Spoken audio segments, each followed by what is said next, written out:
내 이름은 상희. 남편 태웅 씨와 결혼한 지 2년. 지금은 임신 4개월이다. 어릴 적부터 부모님이 맞벌이시라 바쁘신 부모님을 위해 집안일을 솔선해서 도와드렸었다. 특히 내가 요리를 하면 부모님도 오빠도 너무 좋아하셨고 옛날부터 요리는 내 특기였다. 오늘은 상이가 계란말이를 만들었구나. 한번 먹어볼까? 맛있네. 상희는 요리를 참 잘하는구나. 장래에는 틀림없이 좋은 아내감이 될 거야. 결혼 약속을 하고 태웅 씨를 본가에 소개시켰을 때에도 부모님은 나의 요리 실력을 자랑스럽게 이야기하셨다. 성실하고 좋은 분 같아서 다행이에요. 우리 상희 잘 부탁드려요. 상이는 요리를 참 잘하거든. 태웅군은 복 받은 거야. 으이구, 이런 딸 바보. 너무 그랬나? 형님은 오늘은 안 계세요? 우리 집 장남 상일이는 일이 좀 바빠서 말이야. 결혼식에도 올 수 있을지 모르겠다는구나. 그러시군요. 오시면 좋을 텐데. 그것보다 상이 요리는 먹어본 적 있는가? 여보도 참 계속 그 얘기만 하고. 너무 기대하게 하지 마. 결혼 생활을 시작하고 나서 태웅 씨는 내 요리 솜씨를 항상 칭찬해 주었다. 우와, 오늘도 진수성찬이네. 아니야, 그냥 평범한 함박 스테이크야. 잘 먹겠습니다. 맛있다. 우리 상이 요리 하나는 끝내준단 말이야. 고마워. 아, 그러고 보니 엄마가 다음에 우리 집에 온다는데 그때 상이 네 요리로 대접하고 싶은데 괜찮아? 괜찮은데 좀 긴장되네. 괜찮아. 분명히 좋아하실 거야. 그럼 말 나온 김에 이번 주 토요일에 오시라고 하자. 알았어. 토요일. 띵동. 오셨다. 네, 나갑니다. 얘들아, 안녕. 안녕하세요. 오래간만이에요. 실례 좀 하겠구나. 오늘은 상이가 요리 실력 좀 뽐내봤어. 대단하지?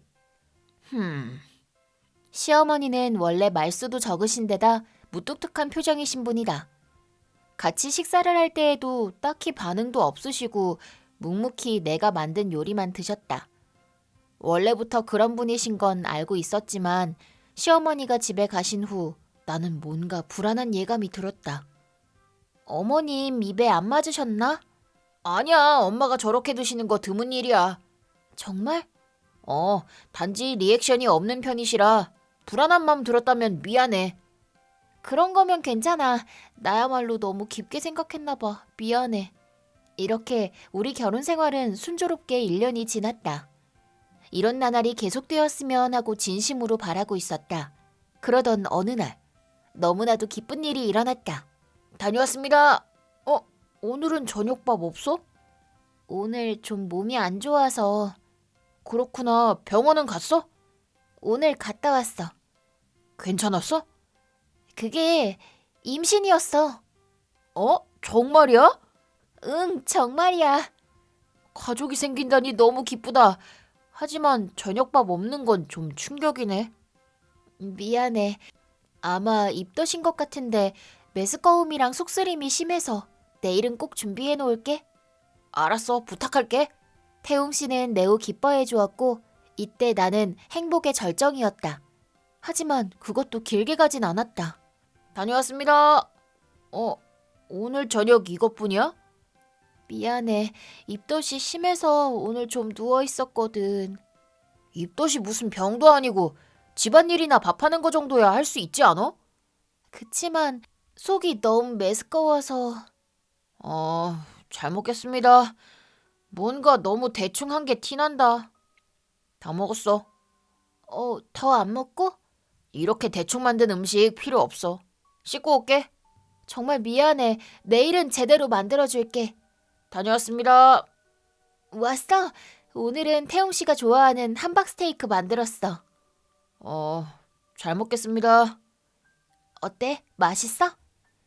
일일이 리액션 해달라 하면 밥이 안 넘어가잖아. 미안. 뭔가 예전이 더 맛있었던 것 같은데. 임신 때문에 미각이 바뀌고 그런 것도 있나? 별로다. 그만 먹을래. 정성껏 만들었는데. 맛없는 밥 먹기 싫어. 그냥 라면이나 하나 끓여줘. 알았어. 임신과 입덧을 계기로 태웅 씨는 갑자기 태도가 차가워졌다. 딱 한 번 대충 만든 것뿐인데 그 후로 내 요리를 칭찬해주지 않게 되었다. 게다가 그 후로 태웅 씨는 매일 나에게 큰 소리를 쳐왔다. 다녀왔습니다. 왔어? 오늘은 좀 늦었네. 야근이었어? 어, 밥 먼저? 샤워 먼저? 배 안 고파. 피곤하니까 씻고 잘래. 밥 안 먹어? 어차피 입덧 핑계로 또 대충 만들었을 거 아냐. 그런 거 아니야. 힘들게 만들었는데. 나도 일하고 피곤하다고 좀 내버려둬. 그래도 조금은 먹어. 몸 상해. 밖에서 먹고 왔어. 그래? 그럼 연락 좀 해주지. 아, 시끄럽게 진짜. 어디다 대고 사사건건 불평불만이야. 짜증나니까 그 입 좀 다물라고. 태웅 씨는 야근이라며 늦어지는 일이 잦아졌고 저녁밥을 준비해 놓아도 예전처럼 먹어주지 않았다. 남은 저녁밥을 정리하면서 나도 모르게 눈물이 흐르곤 했다. 하지만 회사 일이 좀 진정되면 예전의 따뜻한 태웅 씨로 돌아와줄 거라고 믿으며 하루하루를 견디고 있었다. 그리고 그런 상태로 임신 막달을 맞이했다. 만삭이 되니 날마다 몸이 안 좋았고 식욕도 없고 잠도 못 자는 날이 계속되었다. 태웅 씨는 그런 나를 돌봐주지 않았고 예전보다 더 화내는 일이 늘어 내 머릿속에는 이혼이라는 두 글자가 떠오르게 되었다. 하지만 이제 곧 아이가 태어나는데 이혼할 수도 없는 노릇이고. 내 멘탈은 이미 너덜너덜해져 있었다. 왔어? 또 몸이 안 좋아? 정도껏 하라고. 일하고 피곤한 건 나도 마찬가지라고. 내 생각도 조금은 해줄래? 게으른 게 아주 몸에 배어가지고 말이야. 오늘은 배가 계속 땡겨서 의사 선생님도 안정을 취하라고 했단 말이야. 넌 너무 응석 부려서 탈이야. 오늘은 배도 고픈데 이거 뭐야? 카레 라이스? 태웅 씨는 일어선 채로 카레를 한 입 먹었다. 그리고 그 순간 식탁에 있던 요리를 전부 뒤집어 엎고선 나에게 던졌다. 이거 레토르트 카레잖아. 뭐 하는 짓이야? 뼈 빠지게 일하고 온 남편한테 이런 걸 먹이다니. 마누라 실격이야 넌. 너 같은 게 엄마 노릇이나 제대로 하겠어? 태어날 내가 불쌍할 지경이야. 뭐라고? 아무리 그래도 너무하잖아. 사실이잖아. 내가 잘못 봤어. 또다시 이런 짓 하면 그땐 이혼이야. 몸 아픈 척이나 하고 말이야. 그저 게으름만 피우는 주제에. 기분도 잡쳤으니까 밖에서 먹고 올게. 너도 머리 좀 식혀. 태웅 씨가 집을 나간 후 나는 울면서 깨진 그릇들과 바닥에 어지러진 음식들을 정리했다. 더 이상 못 견디겠어서 절망하고 있었는데 갑자기 전화가 울렸다. 시어머니로부터였다. 여보세요? 잘 있니? 이제 곧 막달이니 여러모로 힘들지? 이번 주말에 너네 집에 도와주러 갈까 하는데 상이 넌 무리하지 말고 안정하며 지내거라. 시어머니의 말을 듣고 나는 소리내어 울고 말았다. 왜 그러니? 무슨 일 있니? 나는 시어머니께 모두 이야기했다.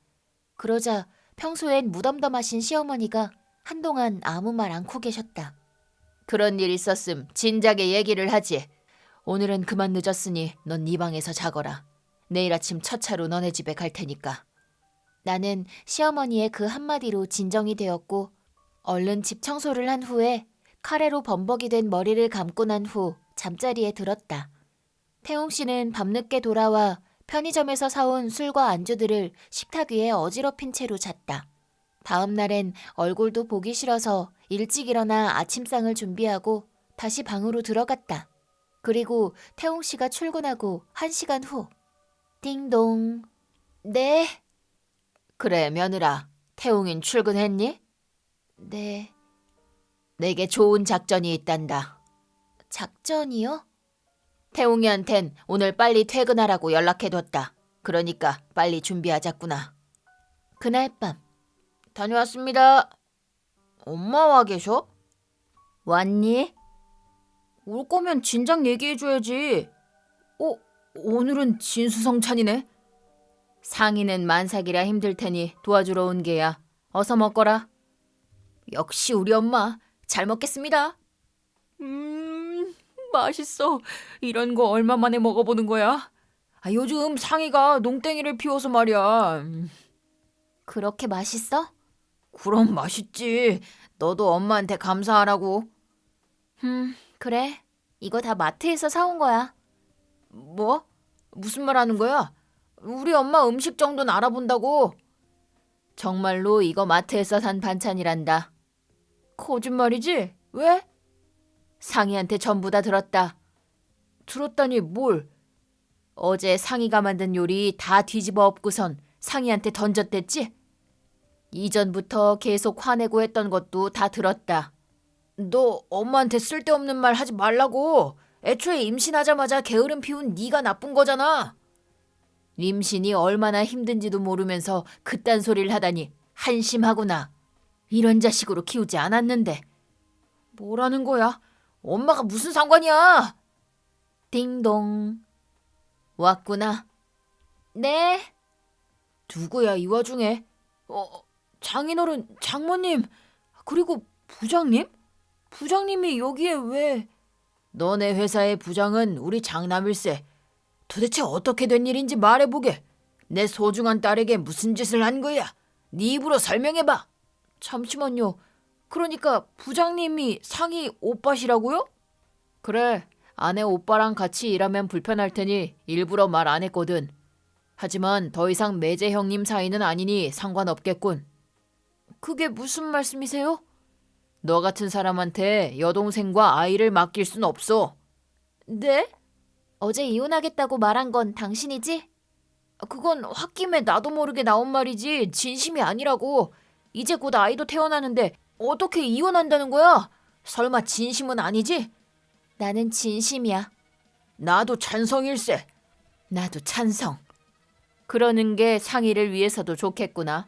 그럼 결정 났네. 잠시만, 내 말도 들으라고요. 아니, 증거도 없이 상의 말만 고지고대로 믿는 겁니까? 증거라면 이미 봤다. 네가 상의한테 보낸 화내는 문자랑 어제 요리 뒤엎은 사진들 말이야. 너 그런 거 보관하고 있었어? 내가 어제 전화로 그러라고 했거든. 젠장, 다들 한패가 돼서 날 속이다니. 잘도 상의한테 그런 못된 짓 했더구나. 위자료랑 양육비는 철저하게 청구할 테니 그리 알게. 그런...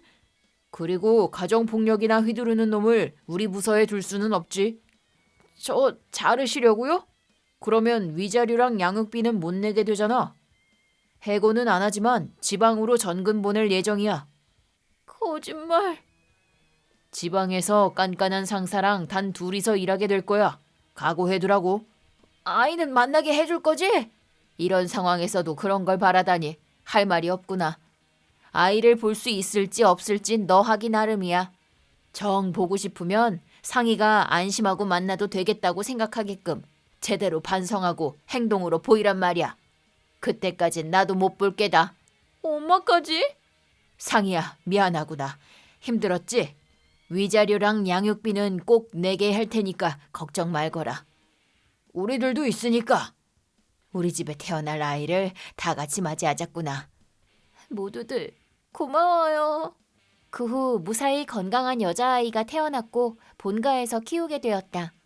아빠 엄마도 첫 손녀의 탄생을 진심으로 기뻐해 주었고 지금은 부모님 덕분에 익숙치 않은 육아에 고군분투하는 나날을 보내고 있다. 시어머니도 손녀의 탄생을 기뻐해 주셨고 안정되면 아기를 보여드리러 갈 예정이다.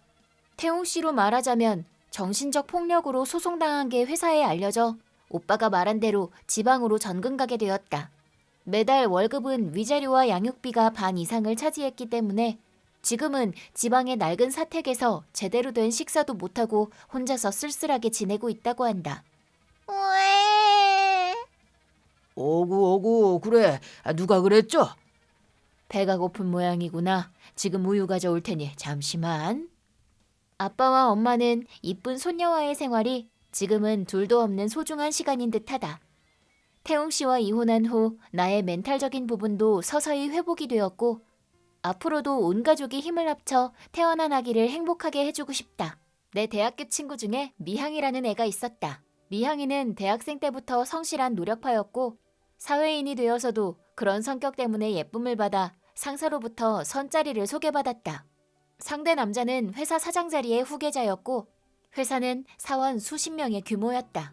왜 미향이가 사장 부인으로 발탁이 되었냐면 사실 그 회사는 가족들이 운영하는 회사여서 만약 사장 부인이 되더라도 바쁘게 일을 해야 했기 때문에 일 잘하는 미향이에게 이 이야기가 왔다고 한다.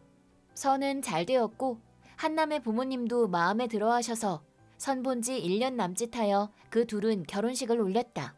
한남이 아버지는 회사 사장이었기 때문에 여러모로 초대해야 할 사람이 많았고 나도 초대받아 갔는데 역시나 성대한 결혼식이었다.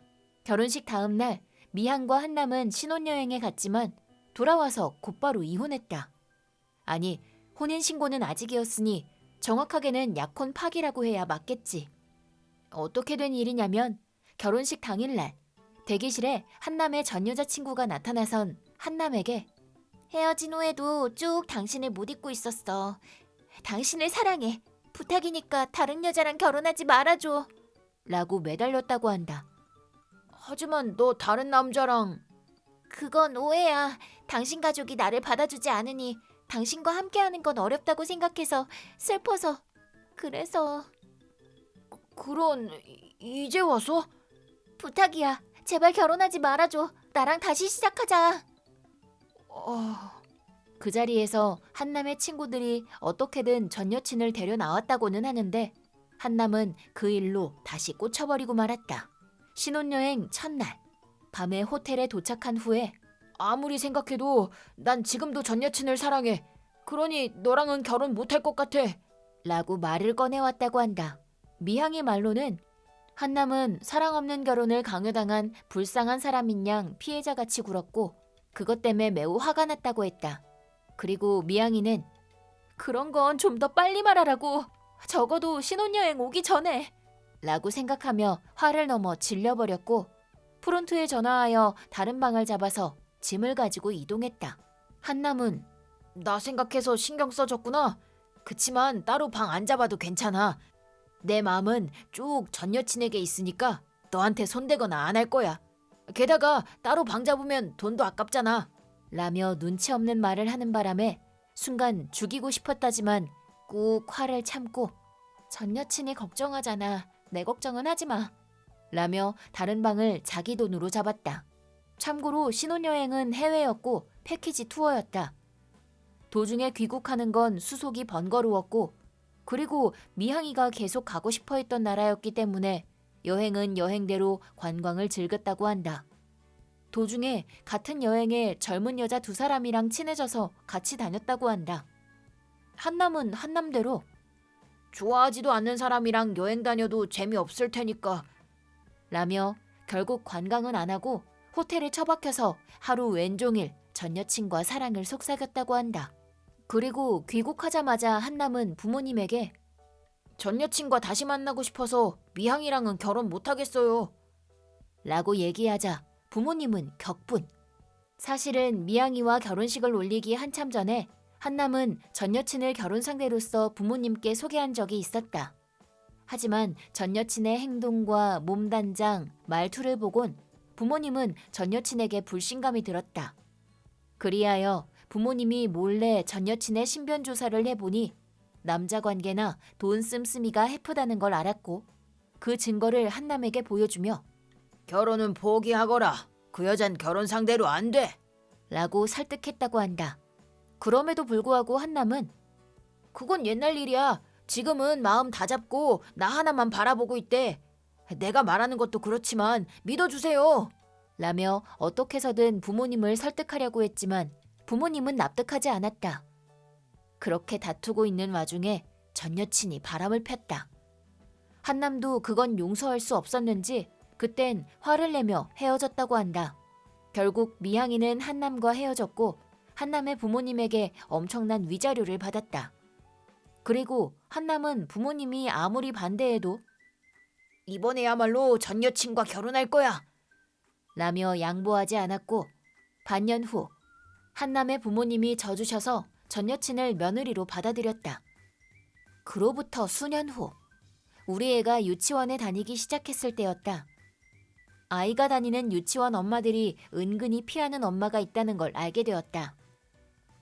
노골적으로 무시를 당한다거나 왕따 당하는 건 아니다. 하지만 주변 사람들이 은근슬쩍 거리를 두고 있는 느낌.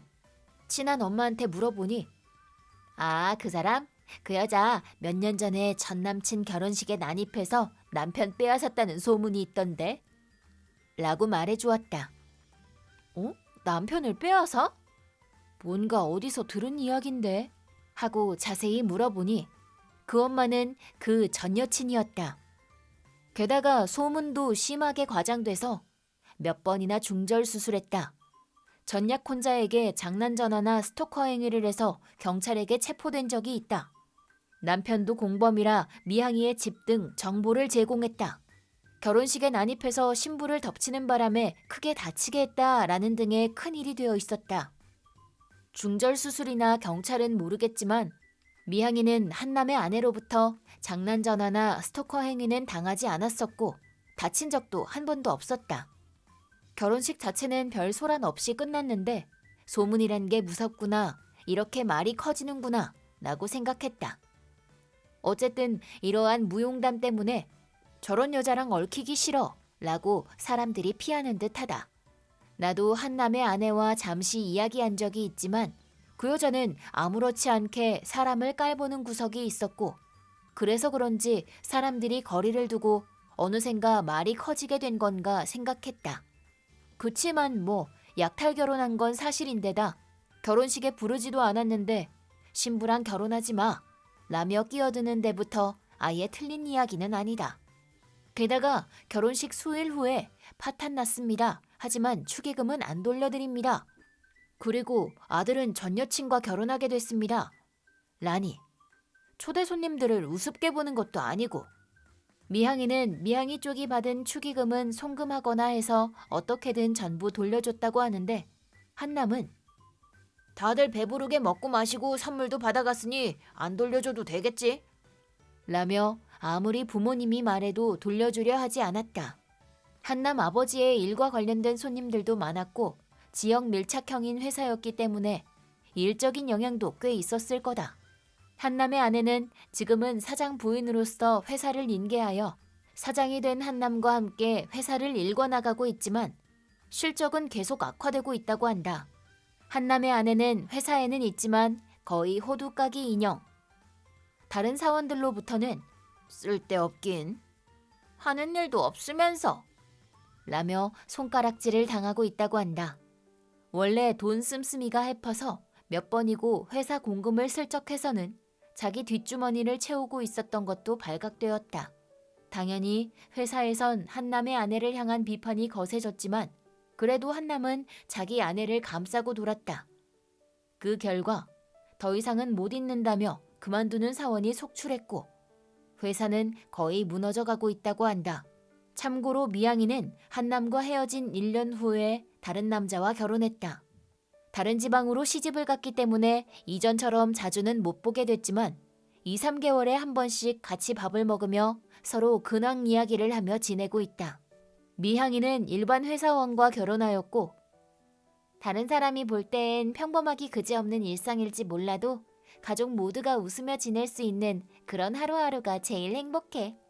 라며 행복해하며 얘기하는 걸 듣고 다시 한번 한남이 같은 놈이랑 결혼 안 해서 다행이라고 생각했다. 참고로 미향이는 한남이 어떻게 지내는지 알고 있었고 뭐 그 정도밖에 안 되는 놈이었다는 거지.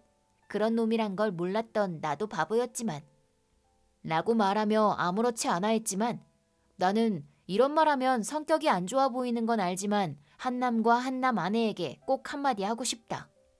꼴 좋다. 내 이름은 고미자. 반년 전에 결혼한 아들 부부와 3개월 전부터 같이 살기 시작했다. 집은 내 명의이고 몇 년 전에 리모델링을 하였다. 남편이 백혈병으로 눈 깜짝할 사이에 가버리고 대출금 없는 집만이 남아있었다. 그러자 며느리가 먼저 같이 살자고 제안해왔는데 며느리에게 쓰레기 좀 내다 놓으렴. 남은 건 며느리 침실뿐. 세탁물들 가져다 놓으렴. 남은 건 며느리랑 아들 것뿐. 욕조 청소해 놓으렴. 마지막에 쓰는 건 며느리 아니면 아들. 라고 부탁할 때마다 혀를 차거나 하는 수 없다는 듯이 하거나 무시하거나 하였다. 결국 안 할 때가 더 많았기 때문에 같이 산 지 얼마 안 되었을 때에 쓰레기 이제 좀 버릴 때 되지 않았니? 라고 강하게 말하니 어머니 그런 거 뭐라고 하는지 아세요? 며느리 바가지 긁는다고 해요. 라고 말했다. 나도 일을 하고 있고 집안일은 분담하기로 정했지만 3개월 동안 거의 지킨 적이 없다. 예를 들면 화장실이 1층과 2층에 있으니 나는 주로 사용하는 1층을, 며느리와 아들은 걔네들이 주로 사용하는 2층을 맡기로 하였다. 그렇게 한 달이 지난 후에 보니 화장실에서 이상한 냄새가 나서 변기 뚜껑을 열어보니 여기저기 튄 자국들이 그대로 손도 대지 않고 남아 그 안에 덕지덕지. 리모델링 한 지 얼마 안 되었는데 엉망진창이 되어 있었다. 며느리 생각해서 새로 산 청소도구도 한 번도 사용하지 않은 채로 있었다. 우리 집은 방이 총 6개가 있는데 방이 남는다고 며느리는 2층 남쪽에 있는 안쪽 방을 혼자서 차지하였고 아들은 깨끗한 방이 아니면 안정이 안 된다며 일주일에 한 번은 청소기를 돌리며 청소를 하고 있지만 며느리는 해도 해도 너무한 게 창문은커녕 커튼도 열려고 하지 않는다. 제일 끝방이기 때문에 창문도 많아서 며느리 방의 창문을 안 열면 2층 전체의 환기가 안 된다고 말했는데도 방에 들어가려고 하면 화를 내고 애초에 발 디딜 틈도 없을 정도로 박스로 가득 찬 상태.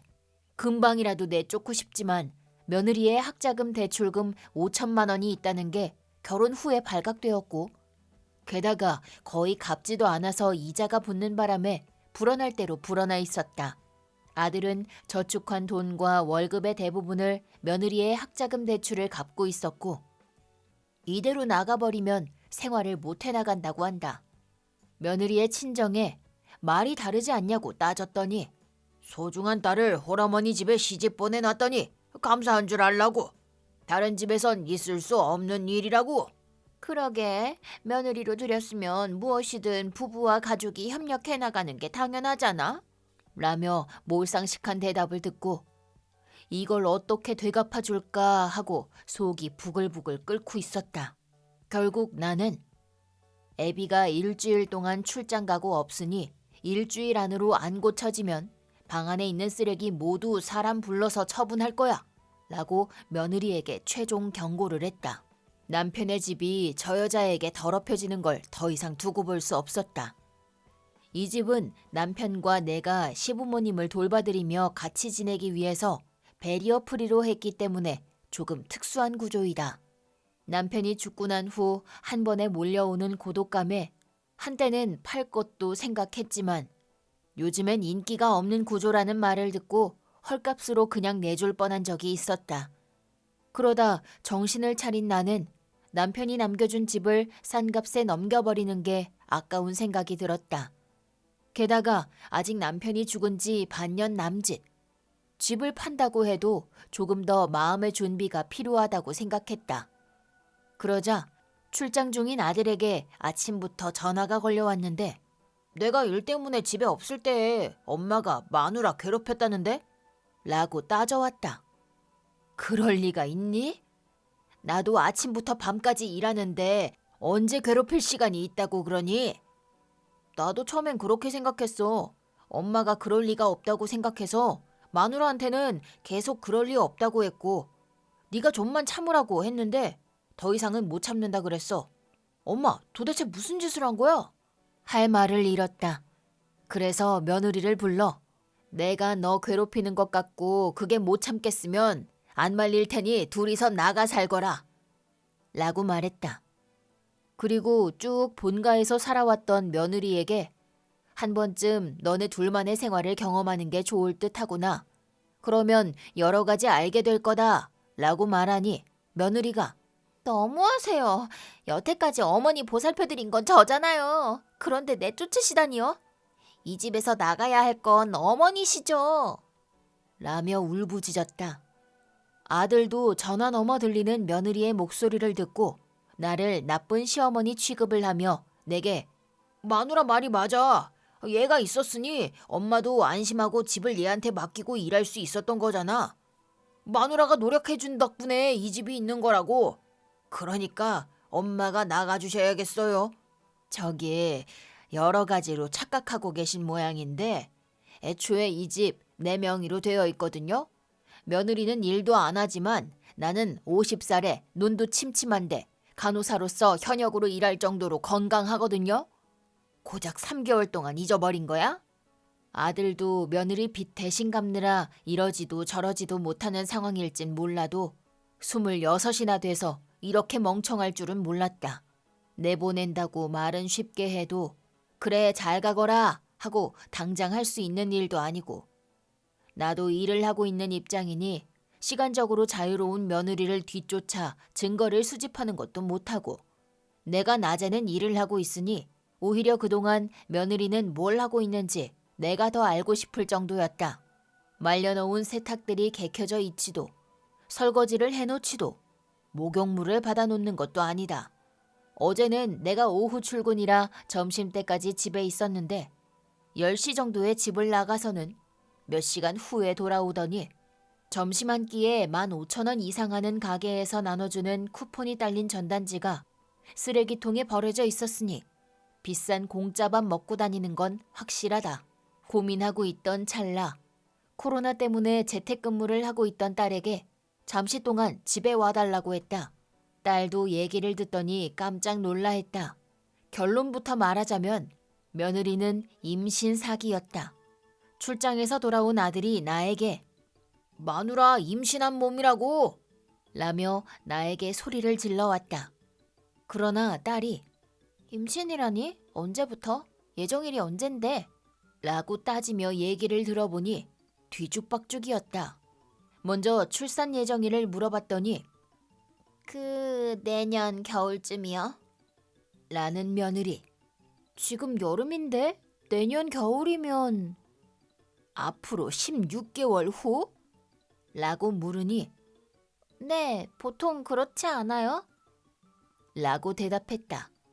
있잖아, 보통 아이는 약 40주 동안 임신하고 나서 10개월하고 10일 후에 태어나는 거야. 라고 설명하니 아, 맞다. 사실은 이제 임신 안 하고 있어서 그런 거 기억이 가물가물하거든요. 이러고 있다. 뭐? 임신 안 했어? 제일 놀란 건 아들이었다. 지금 현재 임신을 안 했다니 어떻게 된 거냐 물으니 유산했어요. 라는 며느리. 애초에 임신은 언제 했냐고 물으니 아들에게 임신했으니 결혼해달라고 한 듯한데 유산한 건 몰랐다고 한다. 결혼하고 반년이나 지났는데 유산해서 병원에 간 이야기를 왜 남편에게 안 했냐고 물으니 유산한 건 임신 후 바로 아들에게 말한 직후여서 말하기 그랬다고. 아들은 산부인과에도 딱 한 번 같이 갔는데 그 다음부턴 예약이 평일밖에 안 되어서 같이 가지 못했다고 한다. 그 외에도 앞뒤가 안 맞는 말이 많았고 나, 아들, 딸 모두가 따져들었더니 결국엔 전부 상상임신이었다고 변명해왔다. 며느리는 아들에게 임신 이야기는 자기가 알아서 어머님께 말씀드린다며 아무 말 못하게 된 것이다. 계속 같이 있었는데 몰랐니? 라고 아들에게 물으니 최근에 마누라 배가 좀 나와 있었는데 전혀 몰랐어. 아이가 쑥쑥 자라고 있는구나 라고 생각했지. 란다. 아무렴 집안일도 안 하고 먹고 자고 하면 3개월 만에 살이 찌지. 며느리 배는 그냥 지방이야. 라고 냉정하게 얘기하니 아들은 실망한 듯 했다. 그 후 아들이 며느리에게 2번 다시 얼굴도 보기 싫어. 당장 나가! 라며 며느리를 내쫓았지만 나가는 건 너도 마찬가지다. 그 전에 2층 청소부터 하거라. 라고 최종 판결을 내렸다. 며느리에겐 짐을 싸게 하여 딸이 차로 집 앞 역까지 데려다 주었다. 아들은 땀을 뻘뻘 흘리며 2층 화장실과 세면대를 청소하고 며느리의 열리지 않는 방도 청소하기 시작했다. 열어보니 경악. 며느리의 방을 보고 울부짖는 아들에게 딸이 쓸데없는 놈 이라며 한 소리를 했다. 그 후 아들도 필요한 짐들만 싸게 하여 내쫓아버렸다. 그리고 그 둘은 이혼했다. 아들은 며느리에게 임신 사기를 당했다는 이유로 변호사 비용도 아껴가며 오직 혼자서 며느리 가족에게 위자료 청구를 했지만 며느리 가족들은 그런 애들 같은 주장을 들은 채도 하지 않았고 결국 위자료는커녕 며느리 대신해서 갚아온 빚조차 돌려받을 수 없었다. 결국 마지막엔 울며 겨자 먹기식으로 끝이 났고 아들은 매우 억울해했지만 내가 볼 땐 이쪽이나 저쪽이나 아무래도 상관없었다. 내가 이렇게 멍청한 놈이었다니. 아무리 내 아들이지만 한심하다. 어릴 적의 기억 같은 건 커가면서 점점 잊어버리게 된다. 하지만 딱히 별거 없는 일상은 잊어버려도 너무나도 즐거웠던 여행의 추억이라든가 강렬한 일들은 왜인지 기억하고 있는 법. 나에게 있어서 그 일은 친아빠와의 일이었다. 내가 어렸을 적에 친아빠에게 유괴당한 적이 있다. 부모님은 이혼한 상태였고 나는 그때 초등학생이었다. 아빠는 무언가 마음에 들지 않는 일이 있으면 왜인지는 몰랐지만 바로 엄마한테 화풀이를 하곤 했다. 처음엔 폭력을 쓰지는 않았지만 한번 손을 들고 나니 심해지는 건 시간 문제였다. 엄마는 나에게 그런 광경을 보이고 싶지 않았는지 아빠의 기분이 안 좋아진 것 같으면 넌 방에 들어가 있어 라며 당시 2층에 있던 내 방으로 가도록 하였다. 엄마의 감은 거의 맞아들었고 내가 2층으로 가면 곧바로 아빠의 화내는 소리가 들렸다. 그래서 엄마와 아빠가 이혼하게 되었을 때 비록 초등학생이었지만 이제 저 아빠랑 같이 안 살아도 되는구나 라며 안도했던 것을 기억하고 있다. 엄마와 아빠가 이혼하고 난 후 나는 엄마와 둘이서 생활하게 되었다. 엄마는 나와의 생계를 위해 낮과 밤을 가리지 않고 일을 하게 되었다. 그래서 나는 밤 8시 정도까지 혼자 있는 일이 일주일에 한두 번 정도 있었다. 그래도 그 아빠의 가정폭력이나 화내는 소리로부터 해방되었다는 건 좋았기 때문에 일주일에 몇 번 혼자 있는 것 정도는 아무렇지 않았다. 엄마는 나에게 항상 외롭게 해서 미안하구나 라고 말했지만 엄마와 단둘이서 지내는 이 일상은 나에게 있어서 무엇과도 바꿀 수 없는 것이었다. 나는 조금이라도 엄마의 부담을 덜어줄 수 있도록 집에 말려놓은 빨랫감들을 개켜놓거나 청소기를 돌리거나 하였다. 비록 엄마는 바쁘셨지만 집에 있는 동안엔 내 말을 귀 기울여 들어주었고 학교 행사가 있으면 되도록 참가하도록 해주었기 때문에 나는 내 자신이 불쌍한 아이라고는 전혀 생각하지 않았다. 어느 날 학교에서 집으로 돌아가는 길에 차에 타고 있던 아빠가 창문을 열고 말을 걸어왔다. 나는 아빠의 모습을 보고 흠칫했지만 지금 너네 엄마한테 사과하러 가는 길이다 라며 울고 있었다. 아직 나는 어렸었고 아빠의 눈물을 처음 보았기에 나는 그 말을 믿어버렸고 차에 타보니 외할머니 댁이 아닌 다른 방향으로 차가 달리고 있었다. 아빠 어디 가는 거야? 라고 말해도 아무 말 없이 아빠는 운전을 했다. 엄마 있는 대로 갈 거야 라고 말해도 무시당했다. 내가 어떤 말을 해도 아빠는 아무 말 없이 핸들만 잡고 있었고 그 옆모습이 너무 무서웠다. 나는 그때 아빠를 따라와 버린 걸 격하게 후회했다. 하지만 이미 때는 늦었었고 집과는 전혀 다른 방향으로 가고 있는 아빠의 차가 지금 어디에 있는지 알 수가 없었다. 나는 어떻게 해서든 아빠에게 차를 멈추게 하려고 화장실 가고 싶어 세워줘 라고 부탁했지만 차를 세워주지 않았다. 아빠가 나를 어디로 데리고 가려 하는지 도무지 알 수가 없어 내 마음은 공포심으로 가득 차 있었다. 어딘가에 갇혀서 더 이상 엄마를 못 보게 되는 건 아닌지, 혹시 엄마처럼 맞는 건 아닌지 하고 머릿속엔 무서운 상상으로 가득했다. 하지만 아빠는 내 말을 들은 채도 하지 않았고 자동차 문은 꽉 잠겨져 있었다. 하지만 2시간 정도 달렸을 때 아빠가 화장실에 가고 싶어졌는지 잠시 휴게소에 들렀다. 나는 아빠가 화장실에 있는 사이에 도망가려 했지만 아빠에게 붙잡히고 말았고 남자 화장실로 끌려갔다. 하지만 거기서 먼저 안에 있던 남자분이 나를 보고 놀란 표정으로 여기가 아니에요. 여자 화장실은 저쪽이에요. 라고 말을 걸어왔다. 그때 아주 잠시 아빠가 뻘쭘하다는 듯 내 손을 놓았고 나는 그 사이에 도망갔다. 화장실에서 나와 정신없이 아빠로부터 도망치고 싶다는 일념으로 여자 화장실로 달려갔다. 그날은 마침 주말이라 주차장은 차들로 가득 차 있었고 화장실도 꽉 차서 줄을 서야 했다. 나는 정신없이 살려주세요, 살려주세요 라고 울부짖으며 화장실에 있던 사람들에게 도움을 청했다.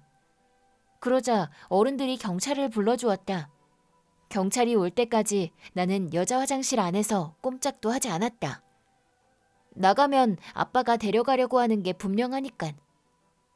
잠시 후 경찰이 왔고 나는 이혼한 아빠에게 유괴당한 것과 밖에 나가면 아빠가 나를 기다리고 있다는 것을 경찰에게 말했다.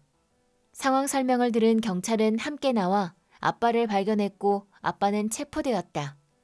그 후 경찰이 엄마에게 연락을 해주었고 집까지 데려다 주었다. 그때 엄마는 근무 중이었고 내가 아빠의 말에 속아서 유괴당하고 있었단 걸 알곤 충격을 받았고 내가 무사히 돌아온 것을 기뻐하며 울었다.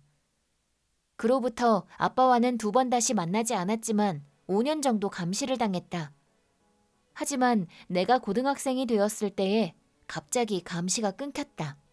유괴할 정도로 집착하고 있었으면서 왜지? 라며 당시에는 매우 불안해했다. 이유를 모르니 아빠가 언제 또 마음이 바뀌어 다시 집착하기 시작할지 대책을 세울 수가 없어서 무서웠다. 집착이 멈춘 후 10년 이상이 지났고 아무렴 다시 그러진 않겠지 라고 생각하고 있던 그때 친할머니에게서 연락이 왔다. 상속이 어쩌고 저쩌고. 유산엔 일도 관심 없었지만 아빠의 동향을 알기 위해 전화를 받았다. 그러자 아빠의 집착이 멈춘 이유를 알게 되었다. 그건 바로 내 키가 아빠보다 큰 걸 알았기 때문에라고 한다. 참고로 내 키는 169cm이다. 고등학생 때부터 이 키였다. 유괴당했을 때 아빠는 내 얼굴을 낼름 핥아왔는데 알고 보니 아빠는 작고 귀여운 딸인 나를 갖고 싶었던 모양이다.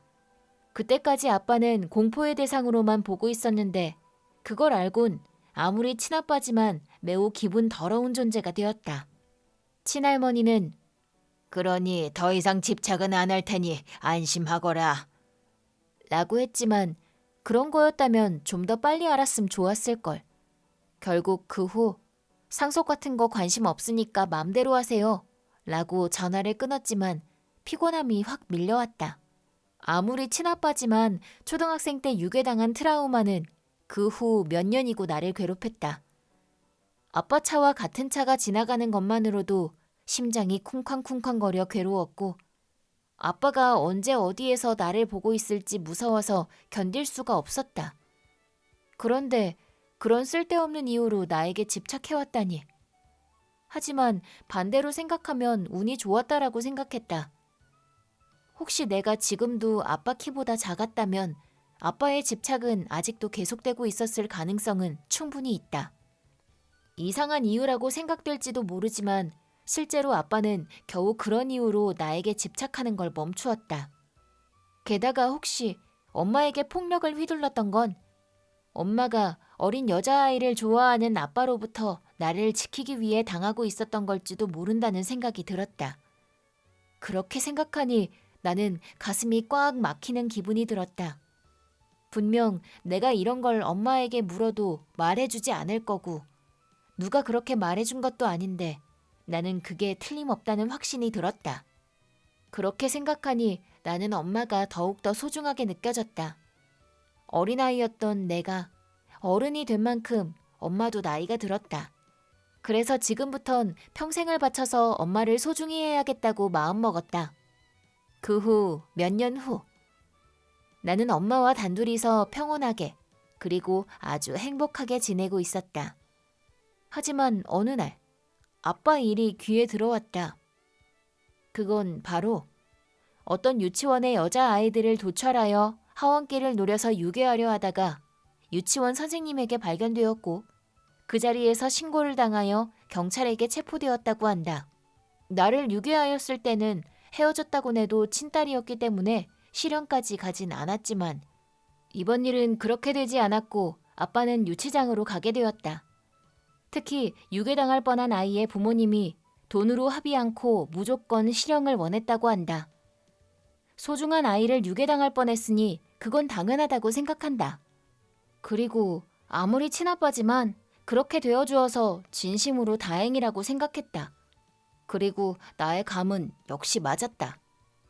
솔직히 그런 인간이 지멋대로 날뛰게 두면 좋은 일이 없을 것이다.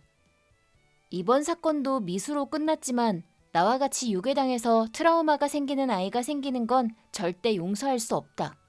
그러니 할 수만 있다면 저 사람에게는 평생 감옥 안에서 지내주었으면 한다. 내 이름은 정찬수. 얼마 전 알지도 못하는 여자와 어느새 결혼까지 하게 됐다는 이야기를 TV에서 봤었다. 어느 날 혼자 살던 남자가 집에 왔는데 모르는 여자가 있었고 당신 왔어요! 라고 하며 아내처럼 굴었다고 한다. 이게 대체 무슨 일인지 알아보기 위해 동사무소에 찾아가 봤는데 정말로 그 여자와 결혼한 상태였다. 하지만 그건 모두 그 스토커녀가 꾸민 짓이었다. 결국 남자는 혼인 무효 소송을 진행했고 무사히 여자와의 관계를 끊어낼 수 있었다고 한다. 뭐 이런 이야기다. 소름 끼치는 이야기지만 어차피 남일이었다.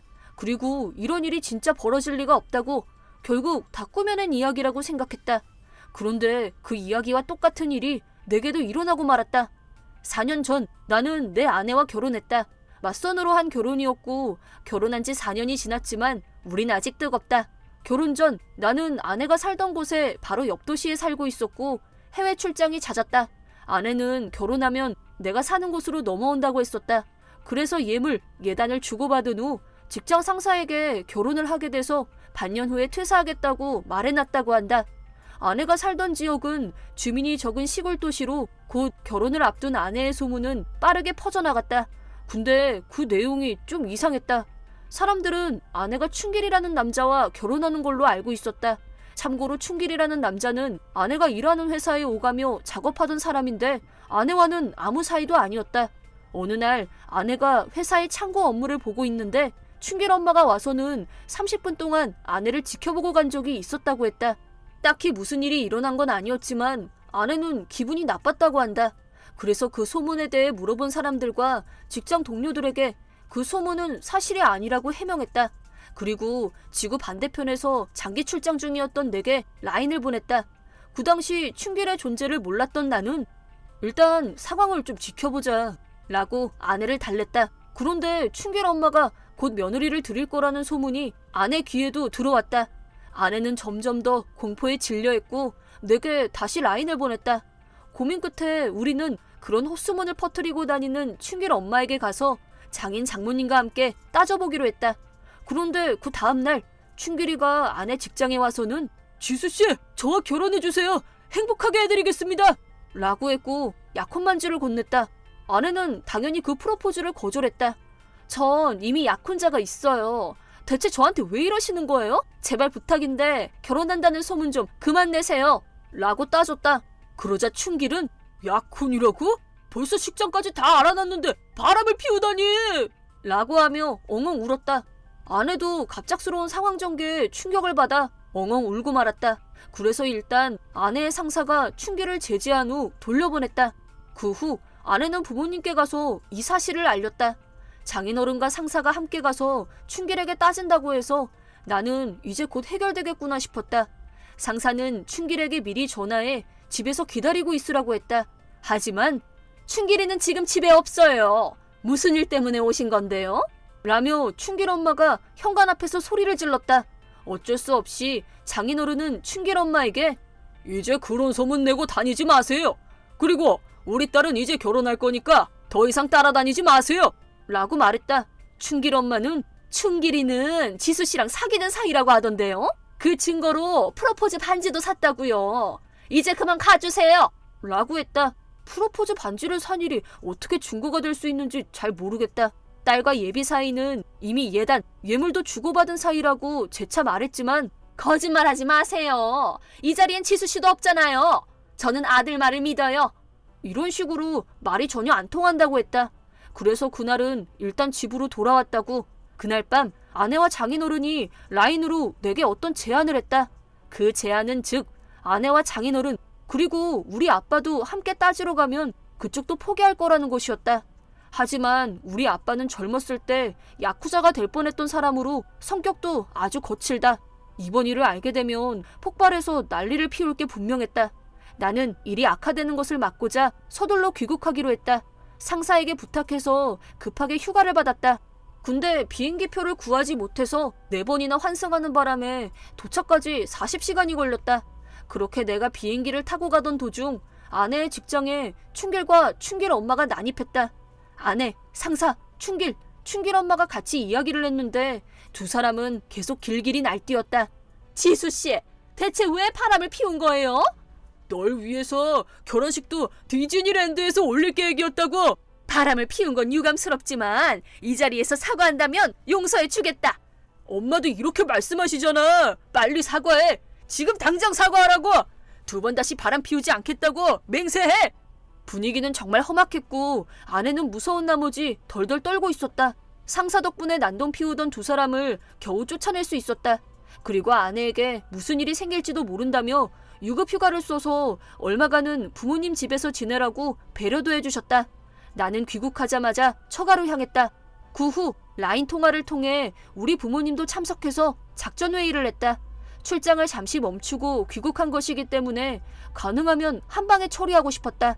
작전회의 결과 우리는 곧바로 혼인신고를 하기로 했다. 그 다음날 도장을 준비해서 혼인신고를 마쳤고 춘길과 이야기할 수 있게 미리 연락도 해놨다. 그 다음날 나와 아내, 상사, 춘길의 부모님 그리고 춘길의 회사 사장이 한자리에 모여 춘길이 일하는 회사의 회의실에서 이야기를 하기로 했다. 나는 호적 등본을 보여주며 앞으로 또 이런 행동을 할 시 저도 소송을 걸겠습니다. 아내의 명예를 위해 지금까지 한 말에 대한 취소 및 사죄를 요구합니다. 라고 전했다. 항상 그랬던 것처럼 그 두 사람이 반격할 것을 예상했고 그 반격에 준비도 하고 있었는데 춘길은 반박 한번 하지도 않고 내 말을 고지고대로 받아들이며 조용히 물러나겠다는 뜻을 밝혔다. 하지만 사제의 말은 들을 수 없었다. 이번엔 내가 포기하지. 근데 이거 하나만 알려줄게. 지수씨가 진짜 좋아하는 건 나야. 지수씨는 내 눈을 지그시 바라보며 내가 물어본 질문에 모두 상냥하게 답해줬어. 주민표 떼는 방법 좀 알려달라고 한 춘길에게 아내는 그 방법을 그냥 알려줬을 뿐이라고 한다. 지수씨는 나와 결혼하고 싶다는 눈을 하고 있었어. 난 그 눈에 답했을 뿐이라고. 춘길이가 뜬금없이 결혼했냐고 묻길래 지금은 아직 미혼이라고 답했을 뿐이라고 한다. 춘길은 그런 식의 독백을 꽤 큰 소리로 중얼거리고 있었다. 사죄할 마음은 전혀 없어 보였다. 그런 춘길에게 나는 우리는 당신의 사죄를 요구하고 있는 겁니다. 아내를 정신적으로 힘들게 한 것과 허위 사실을 유포한 것까지 모두 사죄해! 라고 하자 이제 포기하겠다고 했잖아요. 그럼 다 된 거 아닌가요? 라고 하며 투덜대기 시작했다. 당연히 포기해야지. 거짓말을 하고 다닌 사실을 인정하고 사과해! 결국 나는 폭발했다. 하지만 춘길은 사과는커녕 나를 노려봤다. 너무 화가 난 나머지 한 대 치고 싶었는데 바로 그때 춘길의 회사 사장님이 나보다 더 화를 냈다. 야, 이 춘길! 잘리고 싶지 않으면 지금 당장 사과해! 라고 하더니 춘길을 바닥에 밀쳐 넘어뜨린 후 머리를 누르며 강제로 사죄시켰다. 게다가 앞으로 이런 일이 없게 하겠습니다. 제가 보증하겠습니다. 라고까지 말해줬다. 그리고 야, 이 춘길! 이런 일을 저질러 놓고 맨입으로 끝낼 거야? 이분들께 위자료를 드려야 도리에 맞는 거지! 라며 사장님께 한 소리 들은 춘길은 돈은 없지만 대신 이거라도 라고 하며 전에 아내에게 주려고 했던 약혼 반지를 꺼냈다. 거기서 난 극대노. 반지 상자를 낚아채서 춘길의 얼굴에 던지려고 했는데 그 전에 춘길의 회사 사장님이 뛰쳐나와서 춘길을 집어 던져버렸다. 이 반지가 1200만 원짜리거든요? 지금 그게 중요해? 라며 춘길에게 화를 냈다. 이 춘길이라는 놈의 정신이 살짝 모자란다고 판단한 나는 돈은 됐으니까 앞으로는 내 아내한테 접근하지 마세요. 라고 했다. 그 후 춘길의 회사 사장님께 정중히 인사를 드리고 상사와 함께 회의실을 나왔다. 그 후 읍사무소로 갔더니 읍장님이 우릴 환영해 주셨고 나와 아내를 읍사무소로 안내해 주셨다. 내가 아내의 결혼 상대임을 확실하게 알리려고 그러신 것 같았다. 정말 부끄러웠지만 읍사무소의 직원 한 분 한 분께 인사를 드렸다. 정말 작은 마을이었기 때문에 내 소문은 마을 안에 퍼졌다. 그렇게 아내에 대한 오해도 풀리게 됐다. 그와 동시에 춘길이의 소식도 순식간에 마을 안에 퍼졌다. 춘길이와 춘길이의 부모님은 동네 사람들에게 손가락질을 당했고 일하러 나올 때 빼고는 거의 집에서만 생활한다고 한다. 그 후 나와 지수는 무사히 결혼식을 올렸고 지금은 해외에서 살고 있다. 일을 그만둔 아내도 나를 따라와 줬다. 당연히 춘길에게는 아무 연락도 없다. 현재 우리의 생활은 매우 평화롭다. 내 이름은 김유미, 딸 미나, 그리고 남편 진우와 함께 살고 있다. 아휴, 아파라.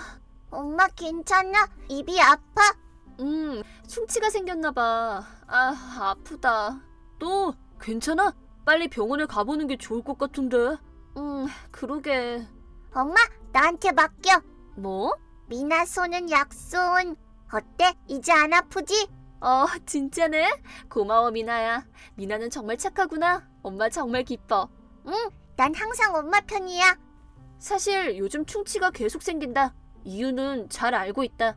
나는 어릴 때부터 치열이 고르지 않아서 치아가 들쭉날쭉했었다. 어릴 때 교정을 해뒀다면 좋았겠지만 내가 학생이었을 때 아빠가 돌아가시고 말았다. 그 이후 엄마 혼자의 힘으로 나와 동생을 키우셨다. 그래서 교정을 할 돈이 없었다. 지금도 치아 상태가 좋지 않고 신경 써서 양치를 해도 칫솔이 잘 닿지 않는 곳엔 충치가 생기곤 한다. 예전엔 정기적으로 치아 검진을 받으러 다녔지만 아이가 태어나면서 검진을 받으러 갈 여유가 없어졌다. 그래서 이렇게 충치가 생기고 만 것이다.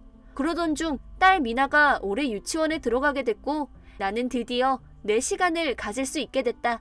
그래서 몇 년 만에 치과에 갔다. 충치가 심하지 않으면 좋겠는데. 얼굴에 경련이 날 정도로 아팠지만 꾹 참고 대기실에서 순서를 기다리고 있었다. 그곳엔 나보다 먼저 온 여자가 있었다. 괜찮아요? 얼굴이 엄청 아파 보여요. 네, 입안에 충치가 생겼는데 며칠 전부터 엄청 아프네요. 그 여자와 이야기하다 나는 내 치열이 나빠서 걱정이라는 말도 했다. 그랬더니 그 여자도 중학생 때 교정을 했었다고 말했다. 가장 일반적인 메탈 교정을 했었는데 주변에서 이상하다는 말도 듣고 따돌림도 당했다고 한다. 하필 그때가 사춘기여서 너무 창피한 나머지 입을 가리고 말았는데 애들이 그 행동을 따라하며 놀렸다고 한다. 그 이후 사람들과 말을 안 하게 됐고 친구들과도 말을 잘 안 하다 보니 주변 사람들에게 성격이 차갑다는 말을 많이 듣는다고 했다. 그렇게 치열이 들쭉날쭉한 것도 아니었는데 교정 때문에 중학교 시절을 암울하게 보냈어요. 차라리 어른 돼서 할 걸 그랬나 봐요. 특히 요즘은 다들 마스크를 하고 다니니까 지금이 교정하기엔 딱 좋은 시기죠. 맞네요. 요즘은 마스크로 입을 가릴 수 있으니 교정하기에 딱 좋은 시기긴 하네요. 이런저런 이야기를 하다 보니 내 순서가 돌아왔다. 나는 그 여자에게 인사를 한 후 진찰실로 향했다. 예상대로 치아 깊숙한 곳에 생긴 치아가 신경을 건드리고 있었다. 게다가 그 밖에도 두 군데나 더 충치가 생겼다. 의사는 당분간 통원 치료를 해야 한다고 말했다. 그날 저녁 나는 그 여자가 한 이야기를 남편에게 말했다. 오, 교정할 거면 지금 하는 게 좋겠는데? 진짜? 근데 교정이 꽤 비싸던데. 교정으로 충치가 안 생기면 충치 치료비도 아낄 수 있고 나중을 생각하면 교정하는 게 더 이득이지. 진짜 우리 남편은 참 긍정적이라니까? 그렇게 말해줘서 진짜 고마워. 그럼 이번에 의사 선생님이랑 상담해볼게. 고맙기는 무슨. 다음에 상담해봐. 남편이 이해심 깊은 사람이라 다행이다. 그 후 일은 빠르게 진행됐고 나는 27살에 드디어 치아에 교정기를 끼게 됐다. 교정기가 하얀색이라 눈에 많이 띄지는 않았지만 막상 치아에 껴보니 확실히 입 주변이 자꾸 신경 쓰이고 창피했다. 앞으로 이걸 2, 3년이나 끼고 살아야 한다니. 그런 생각에 살짝 기분이 우울했는데 미나가 엄만 뭘 껴도 잘 어울려. 역시 우리 엄마야. 라며 날 칭찬해줬고 남편도 별로 티 안 나. 예전이랑 별 차이도 없는데 뭐. 라고 말해줬다. 남편과 딸이 그렇게 말해줘서 생각보다 남들은 그 차이를 잘 못 느끼는구나 싶었다. 그리고 외출할 때는 항상 마스크를 꼈다. 어차피 남들은 내 입을 볼 수도 없다고 생각하자 마음이 편해졌다. 그러던 어느 날 시댁에 제사를 지내러 가게 됐다. 시어머니는 유미야, 요즘 코로나도 심해졌다고 하니 무리해서 올 필요는 없다 라고 하셨지만 이번 제사는 어릴 때부터 남편을 예뻐해 주셨던 할머님의 17번째 제사였다. 또한 이번 제사가 마지막 제사였기 때문에 우리도 제사에 참석하기로 했다. 시댁에 도착하자 제사 음식을 사러 가야 한다고 해서 남편은 시어머니, 시누이와 함께 집을 나갔다. 나는 미나와 마스크를 쓴 채로 친척분들에게 인사를 드렸다. 고모 할머니, 큰할아버지, 안녕하세요. 오, 미나야. 인사도 잘하고 예의가 참 바르구나. 우리 미나 참 많이 컸네. 그러게, 우리 유미가 미나를 잘 키웠구나. 아직 젊은 나이에 대단한데? 그런 이야기를 즐겁게 나누고 있던 그때였다. 유미야, 어르신들도 많이 계신데 마스크를 낀 채로 인사를 드리는 건 예의가 아니다. 라며 시아버지에게 혼이 났다. 진철 오빠, 요즘이 어떤 시국인데 이런 모임에서 마스크를 하는 건 당연한 거야. 너무 그러지 마요. 고모님은 바로 내 편을 들어주셨지만 시아버지는 절대 용납할 수 없다면서 엄청 무서운 얼굴로 나를 노려봤다. 시아버지는 예전부터 나를 눈엣 가시처럼 여겨왔었다. 그 이유는 내가 한부모 가정에서 자랐기 때문이었다.